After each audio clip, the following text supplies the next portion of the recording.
Build a better society from love. Have you ever wondered if there could be a better and more human society?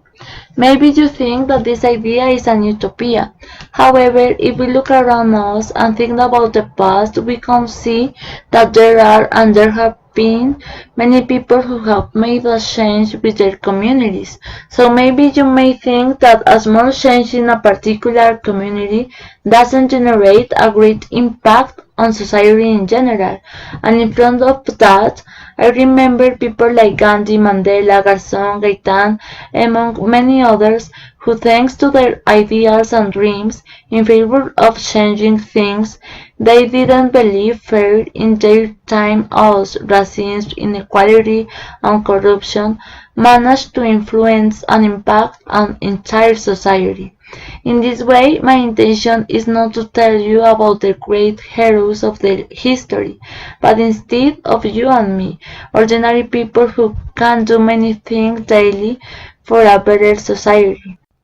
Currently, I'm studying ninth semester of psychology, and throughout of that, I've been able to see the real importance of the social fabric. I mean, of the relationships.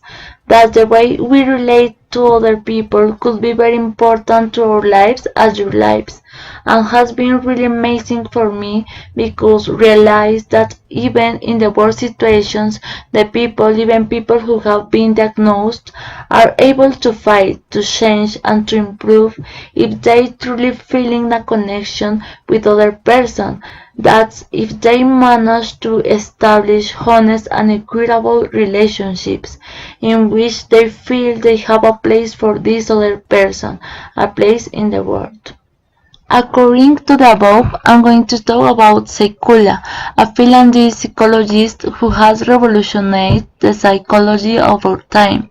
He focused on the family therapy, which is a therapeutic model in which you don't see a psychological problem as something individual, but as something social, for which you intervene from the family.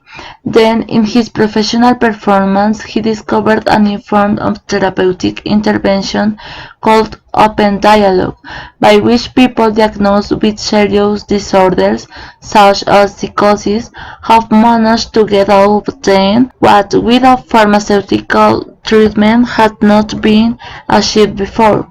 In this way, his method has gained great relevance since it's through dialogue between the person who presents this disorder and his family, his friends, or his relatives and therapists that he overcomes this situation. That is, with the fact of being able to connect emotionally with their loved ones, the person can recover the meaning of their life.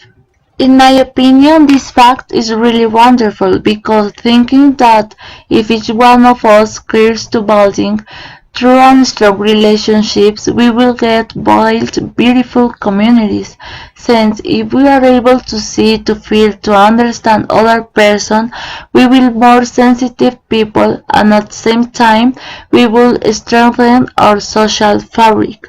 So if we start with ourselves, our families, our friends, and our relatives, maybe one day wouldn't matter the place of precedence or skin color or gender of one person. Maybe this would be valuable for the fact of being a human being, a living being. In this way, building a better society, a better world for all, wouldn't be an utopia, since it would be in our hands to build it. And we can do it when we really value and seek to understand that other person, because if we are able to connect from love, the common good will prevail over selfishness, to the extent that we can feel and understand another person could be a way of not hurt him, and on the contrary, a way to build together.